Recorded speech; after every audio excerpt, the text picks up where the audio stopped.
Hello everyone, welcome back to my channel. Today's video is a brief summary and review of Phryne Fisher's books 8 through 14. There's so many books that I'm just not doing 21 reviews of them. And then Kerry Greenwood has said that she's just going to kind of keep going until the fans don't want any more Phryne Fisher books. So there's probably more than 21, you know, onward and so on and so forth. So I'm just breaking them up in sections. So the first one was 1 through 7. I did that I think like a month or two ago. And now we're on part 2, I guess you could say, of the Phryne Fisher summary and review video. So first up, really, I'm just going to go over the books in summary, and the ones that I didn't give 5 out of 5 stars, I'll say why, but basically the vast majority of the Phryne Fisher Mystery book series are 5 out of 5 stars because they're fantastic. Do I say that, you know, because I gave them 5 out of 5 stars, or like any book 5 out of 5 stars, that means it's perfect? No, because there's no such thing as perfection, but it means I enjoyed it so much that I would probably reread a book. Do I usually reread books? No, but if I give a book 5 out of 5 stars, that means it's so fantastic that possibly I'll reread it. Also, that if it made me cry, if I'm really thinking about a book for, you know, a week or more after I finish it, you know, something like, it has to be fantastic, right? So book number 8 is Urn Burial. Now, I gave it 5 out of 5 stars, but this is like, you know, the movie Clue. We're going to a mansion, a fancy mansion, and like it's a rich person, and there's some drama. Yeah, hello. And this specifically is called Cave House. It's a gothic mansion owned by, you know, one of, I know, like a family, no, not a family, just a friend of Phryne. And because she's the Honorable Miss Phryne Fisher, she is invited to a lot of these get-togethers, parties, banquets, ceremonies, etc. She doesn't go to all of them, but she did want to go to this one. And she went with her boyfriend, I guess you could say. It's the term that we use now, boyfriend, Lin Chung. But of course, a murder happens. So she has to help out the host and the hostess. And I saw a lot of people not like it because there were too many characters, and it was cliche because it was set in a house and it was like Clue. But that's kind of like a trope. It's not really a cliche. I mean, obviously people can say that it's a cliche because, you know, people have different opinions, and they might say, oh, this trope is a cliche because Kerry didn't do it justice or whatever. I think it was fantastic. But okay, everyone has an opinion, and that's perfectly fine. But number 9 in the series, Raisins and Almonds, gave this 5 out of 5 stars. No, just kidding, I don't like, that was sarcasm. I just find it interesting that there were a lot of people that were like, there was just too much Jewish information in this book. And there's a point to it, because 2 parts. So, Phryne likes to go dancing, and so she went dancing with this one Jewish man, and what happens is that someone in the Yiddish community is accused of murder, and so Phryne has to help the Yiddish community, this Jewish woman who owns a bookstore, to find the murderer. And this is specifically about the Jewish population in Australia, mostly in this particular city, not like all of Australia, because that would be a lot. No, just in this particular city where this murder happens. And I think it's important to talk about the religion and the history, because then I would feel like you'll be lost, especially Raisins and Almonds, the title. It does play a pretty big part in finding the murderer. And if you don't discuss what raisins and almonds means, then you're gonna be like, well, I don't get it, and you need to get it, right? And also, I just like learning about religion even as an atheist, because my grandmother studied religion. She was a spiritual science minister, so I grew up around religion of all kinds. Anything that you can really think of, my grandmother studied it. So I was very immersed in religion, and I'm just fascinating about learning religion. So I guess if you don't want to learn about religion, then it's not for you, but okay. Okay, and then next up is Death Before Wicket. Now, I gave this one 4 out of 5 stars because it's about a murder in a college, and there's just, honestly, there's too much cricket involved. I don't need to read pages upon pages about the ins and outs of cricket. That's literally why I gave it 4 out of 5 stars. I just couldn't. I couldn't with the like 3-4 pages of that talk. I mean, I don't like cricket. I don't care about cricket. It was just too much for me. But, you know, if you're into cricket, like, this is your kind of book, including murder, solving a murder. I mean, she goes on a kind of just trip to another city. What is the city? She goes to Sydney. And she's, you know, just for a nice get together, you know, as a vacation, because she keeps solving all these murders and kidnappings. She just wants to have a good time in Sydney. Yeah, that's not the case, because this college, there is obviously a problem. Also part of this is Dot, her friend and her maid, her sister goes missing. So they have a 2-part situation going on in Sydney. And I think, you know, I was actually way more interested in Dot's sister going missing than the college and the cricket happening games, like, you know. So that's why I gave this one 4 out of 5 stars. Okay, next up is Away with the Fairies. This one is also 4 out of 5 stars. Phryne is asked to solve a murder of a famous illustrator and author that is like obsessed with fairies. So yeah, the fairies. She writes and draws fairies. Hi. Now this one, I gave it 4 out of 5 stars. It was interesting, but there was just kind of, I don't know, a lot of cattiness. The person that's murdered, she also works for a magazine, and there's just a lot of cattiness, and like, there's also like a really annoying child that Phryne has to deal with, and like, she kind of scares the child into place, but like, for some reason, I just can't with, you know, spoiled children. I don't know, I just don't like reading about that. That's one really random thing that kind of annoyed me, and I'm so glad that Phryne got it together.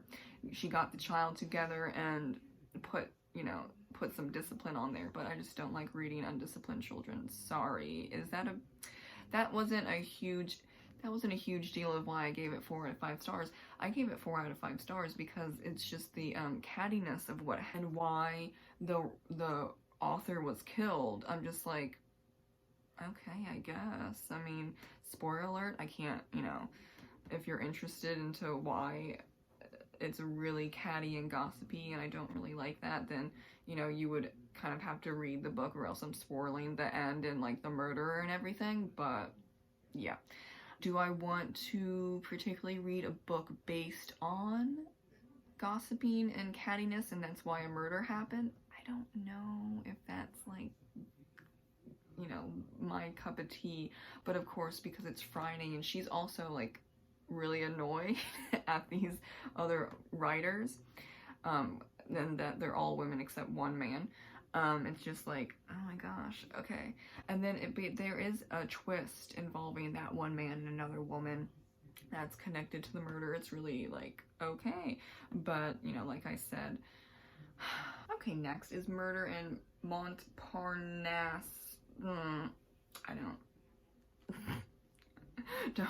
I tried to figure out how to say that before filming like I always do, and it just didn't work. So there, okay, I tried. Two things are going on. The first one, which is I think is really interesting, is that Phryne's boyfriend Lin Chung is about to be married. So then they get together with Camilla, who is the soon-to-be wife, and they have a little, you know, get together at home. And then Mr.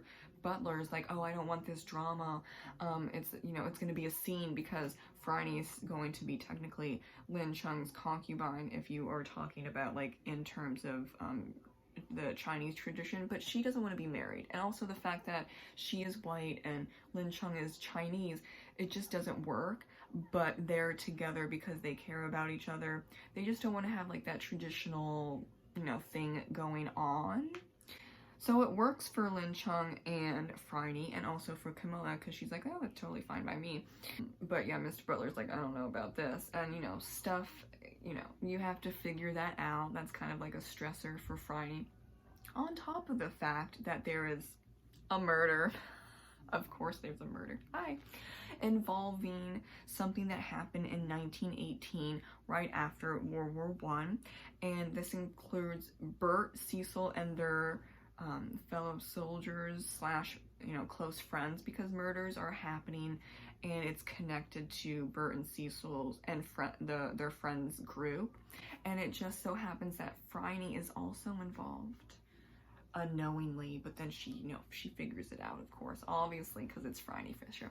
And I gave this one 5 out of 5 stars because it's really interesting, though I wasn't like too into the little, like, the technicalities of, you know, World War I, but I kind of skimmed that a little bit. But other than that, it was 5 out of 5 stars, of course. Okay, up next, of course, this is second to last, the Castlemaine Murders. Now, this is actually based on Australian history of, what was it, like a massacre, like a fight, like a massacre between Chinese immigrants and white Australians involving a gold mine. But this is about Lin Chung's family, and also with involving Phryne Fisher. So it's kind of like, it's kind of difficult to talk about without spoiling the whole book and the plot and the who murdered who type of thing. But basically, you know, just like a brief summary, or else I just, you know, ruined the whole thing. There is a feud going on with one of the fairly well-off Chinese families with Lin Chung's family, and Lin Chung is now, he is the leader of his family because his grandmother stepped down because she's just getting too old. And so they, Lin figures out that this family that they've been feuding with over this gold situation and this murder that happened involving gold at this gold mine is not, it's not them. So they end that feud, and then Lin goes to the Castlemaine mine. Is it Maine? It says Maine. Castlemaine. We're gonna go with that. Goes to Castlemaine to try and figure this out.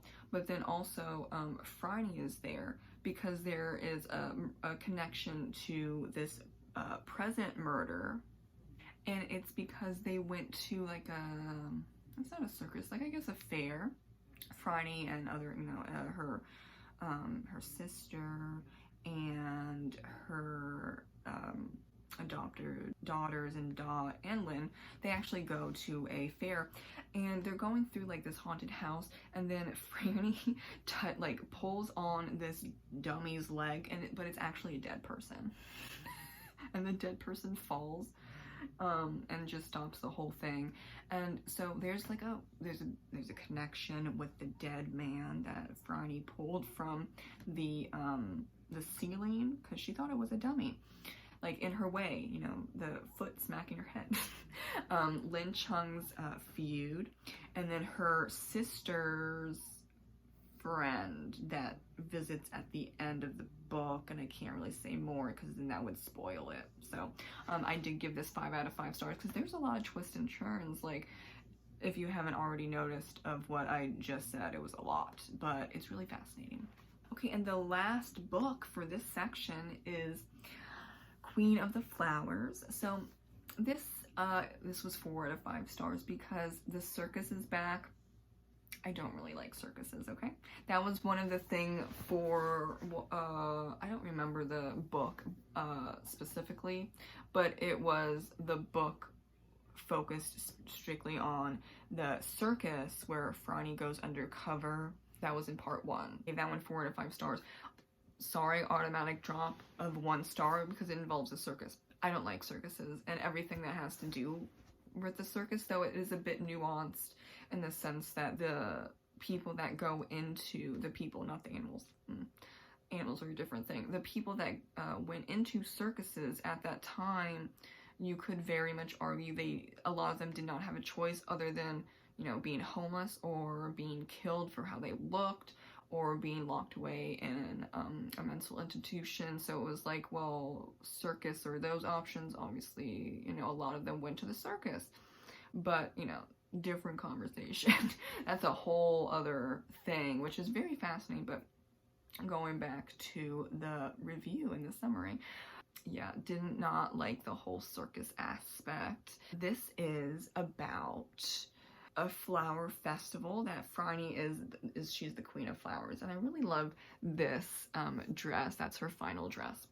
An almost murder happens, and like a kidnapping, you know, almost happens with one of the flower girls, and then Ruth, Phryne's adopted daughter, also goes missing.